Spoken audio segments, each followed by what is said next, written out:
आज हम लोग हाई स्कूल की एक पोयम, जो पहली पोयम है डस्ट ऑफ स्नो। सबसे पहले मैं उसके समरी की बात करता हूँ इंग्लिश में, फिर हिंदी में, फिर हम लोग सेंट्रल आइडिया की बात करेंगे। उसके बाद एक इम्पॉर्टेंट स्टैंजा लेंगे और उसके क्वेश्चंस की बात करेंगे। आप लोग वीडियो को पूरा देखिए। अगर आप चाहें तो सेंट्रल आइडिया नोट्स कर सकते हैं और अधिक से अधिक अपने दोस्तों तक शेयर करिए, लाइक करिए, कमेंट करिए। तो हम लोग शुरू करते हैं the poem dust of snow. The poem dust of snow has been composed by. Poem को कंपोज किया जाता है, राइट नहीं किया जाता, तो इसलिए कहेंगे the poem dust of snow has been composed by an American poet Robert Frost. In this poem the poet expresses his feelings that the significance of small things in changing one's attitude. The poet appreciates the beauty of the snowflakes, which changed his mood and saved many precious moments from being wasted away. The crow shakes off the snow dust from the hemlock tree. The same one can shake of the sadness from one's heart. As the crow shake off the snowflakes from his body, as the same human being also shakes off the sadness, misfortune, calamities of his life. So this poem shows that a little point, a significance of any small things will be beneficial for our mood and it can change our mood. तो ये कविता dust of snow, बर्फ के कण, बर्फ की धूल नामक कविता America के लेखक, अमेरिका के कवि रॉबर्ट फ्रॉस्ट के द्वारा लिखी गई है। इस कविता में कवि कहता है कि छोटी सी छोटी चीज़ें भी इंसान के मन स्थिति को बदल देते हैं, मूड को बदल देते हैं। और इसलिए कवि यहाँ पर स्नोफ्लैक्स के, जो बर्फ के फाहे गिरते हैं, उसकी प्रशंसा करता है। और इसलिए प्रशंसा करता है क्योंकि इन बर्फ के फाहों ने, जो बर्फ के कण गिरा करते हैं ठंडी में, वो उनके मूड को चेंज कर देते हैं और उनके कई बेशकीमती जो पल होते हैं, क्षण होते हैं उनके जीवन को, उनको बर्बाद होने से बचा लेते हैं। आगे कवि कहता है कि जिस प्रकार से एक कौवा हेमलॉक ट्री में बैठा हुआ है और उसके ऊपर जो बर्फ के कण गिर रहे हैं, बर्फ के फाहे गिर रहे हैं, उनको बड़ी आसानी से अपनी शरीर को सेक करके, हिला करके बाहर गिरा देता है। ठीक उसी प्रकार जिस प्रकार से इंसान जब दुखी होता है तो परिस्थितियों से अपने आप इतना मजबूत बना लेता है कि अपने जीवन के दुख दर्द को आसानी से अपने आप से बाहर कर देता है। तो ये रहा समरी आपके इस पोयम की। अब हम लोग इस पोयम के सेंट्रल आइडिया की बात करते हैं। देखिए, central idea and summary is the same thing for any poem. किसी पोयम के लिए सेंट्रल आइडिया और समरी लगभग एक ही चीज़ होती है। तो ये है आपका सेंट्रल आइडिया। आप चाहें तो इसे नोट कर सकते हैं क्योंकि इसे मैंने खुद अपने हाथ से लिखा है। हालांकि मैं अपने कोचिंग के बच्चों को नोट्स बनवाता हूँ, उस नोट्स में जो कुछ है उसको सुधार करके, क्योंकि बच्चे बहुत सारी स्पेलिंग मिस्टेक करते हैं, तो स्पेलिंग मिस्टेक यहाँ पर आपको थोड़ी बहुत टाइपिंग मिस्टेक होगी तो मैं उसको रेक्टिफाई कर दूंगा। तो ये हो जाएगा central idea. The poem dust of snow has been composed by Robert Frost. ये जो कविता है dust of snow Robert Frost के द्वारा लिखी गई है। In this poem the poet explains an act as petty as experience snow on one's body. इस कविता में कवि एक ऐसे तत्व की, ऐसे एक्ट की, ऐसे क्रिया की को व्यक्त करता है जिसमें वो अपने शरीर पर बर्फ को महसूस करता है। Can brighter one's day of the poet, और जो एक दिन के लिए, एक पल के लिए उसके दिन को खूबसूरत बना देता है। क्या? जो उसके शरीर में बर्फ के कण। कभी हेमलॉक ट्री के नीचे खड़ा था और हेमलॉक ट्री में एक कौवा बैठा हुआ था और पूरे हेमलॉक ट्री पर बिल्कुल बर्फ छाई हुई थी, बर्फ से घिरा हुआ था। जैसे ही कौवा पेड़ को हिलाता है तो बर्फ के फाहे कभी के ऊपर गिरते हैं, तो कभी कहता है कि एक दिन के लिए मेरे दिन को, एक पल के लिए मेरे दिन को ब्राइटर बना देता है, चमकदार बना देता है। The poet appreciates the beauty of, यहाँ पर आप लोग थोड़ा सा रेक्टिफाई कर लीजिए। ये जो अप है ये आपका फुल स्टॉप है, और ये जो टी है ये कैपिटल होना चाहिए। नेक्स्ट सेंटेंस है द पोइट अप्रिसिएट्स, कवि प्रशंसा करता है, द ब्यूटी ऑफ द स्नोफ्लैक्स।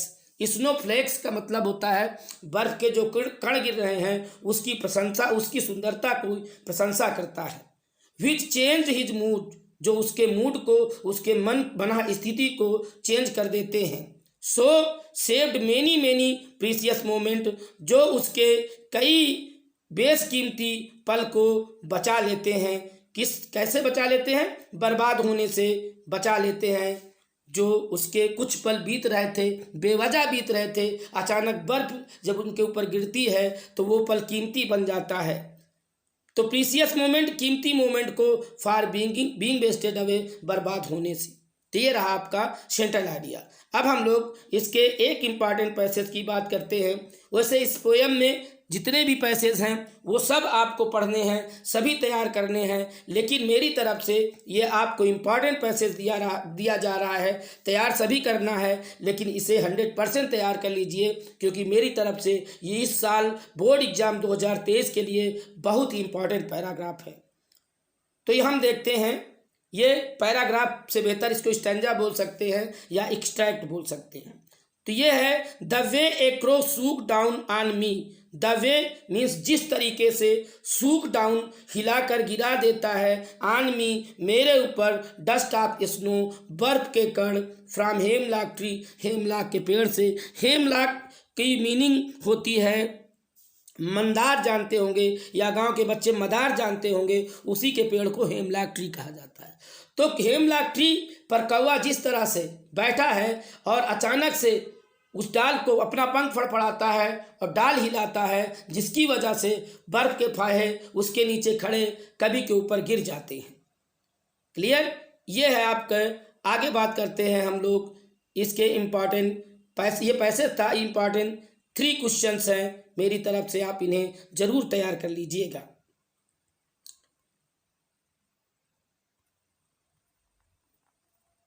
तो ये है आपका पहला question, where was the poet standing. बहुत ही सरल क्वेश्चन है, कभी कहाँ खड़ा था। द पोइट वाज, मैं आपको बता दूं, आपका आंसर आपके क्वेश्चन में ही होता है, सिर्फ आपको टेक्निक पता होनी चाहिए।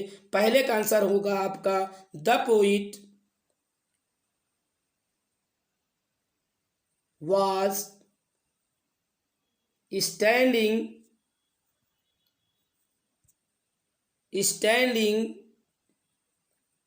अब अगर गौर से देखें तो द पोइट वाज स्टैंडिंग, ये आपके क्वेश्चन में है, केवल आपको जोड़ना है अंडर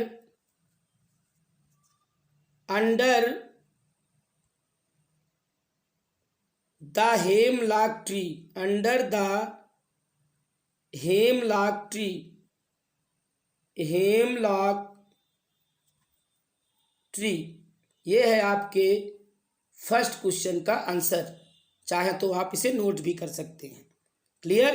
अब हम लोग बात करते हैं सेकंड की। सेकंड क्वेश्चन है हमारा who was sitting on the tree, पेड़ पर कौन बैठा था।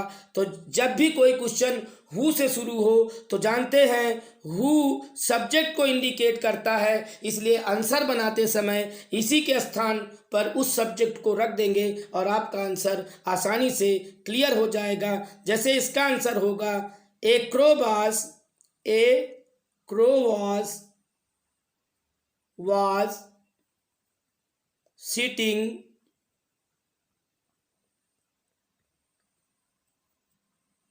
On the tree.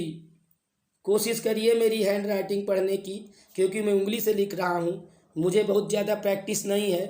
थोड़े दिनों में डिजिटल पेन मंगाया हूँ मैं, तो और अच्छे से कोशिश करूँगा देने के लिए। तो ये हुआ आपका सेकेंड का आंसर। अब हम लोग थर्ड पर चलते हैं। थर्ड क्वेश्चन है Where does the particle of snow fall? Where does the particles of snow fall? Particle माने मीन्स होता है कण, आप स्नो मीन्स बर्फ के, फेल मीन्स गिरे। बर्फ के यहाँ पर थोड़ा सा आप लोग रेक्टिफाई कर लीजिए, जब यहाँ डज है तो वहाँ फेल नहीं होगा, वहाँ फॉल होगा, वर्ब की फर्स्ट फॉर्म होगी। क्लियर? इसे रेक्टिफाई कर लें, सुधार लें आप लोग। इसका आंसर देखते हैं। The particles of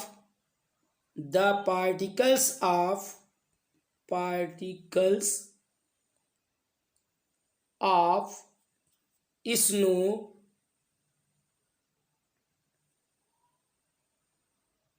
fell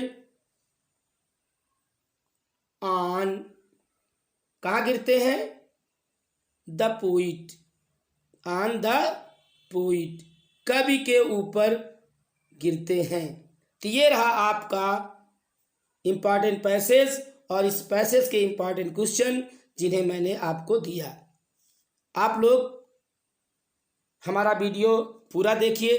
अगर आप हमारे वीडियो से लाभान्वित होते हैं, आपको कुछ लाभ मिलता है, तो मैं आपसे निवेदन करूंगा कि आप लाइक ज़रूर किया करें, कमेंट किया करें और अधिक से अधिक अपने दोस्तों तक, जितने लोग आपके परिचित के हैं उन तक पहुंचाइए। और अगर आप पहली बार हमारा वीडियो देख रहे हैं तो प्लीज़ सब्सक्राइब करिए। सब्सक्राइब करने के बाद बेल आइकन ज़रूर प्रेस करिए ताकि हमारे वीडियो को नोटिफिकेशन सबसे पहले आप तक पहुंच सके। मैं एक आग्रह और करूंगा। आज मैं अपने चैनल को देख रहा था तो इसमें यूनिक व्यूअर मुझे दिखाई दिए। यूनिक व्यूअर वो लोग होते हैं जो मेरे चैनल के वीडियो तो देखते हैं, लेकिन उन लोगों ने मेरा चैनल सब्सक्राइब नहीं किया। और मुझे ये देखकर काफ़ी दुख हुआ कि मैं इतनी मेहनत करता हूँ, आप लोगों को देता हूँ विदाउट एनी कास्ट, कोई फीस थोड़ी आपसे ले रहा हूँ भाई।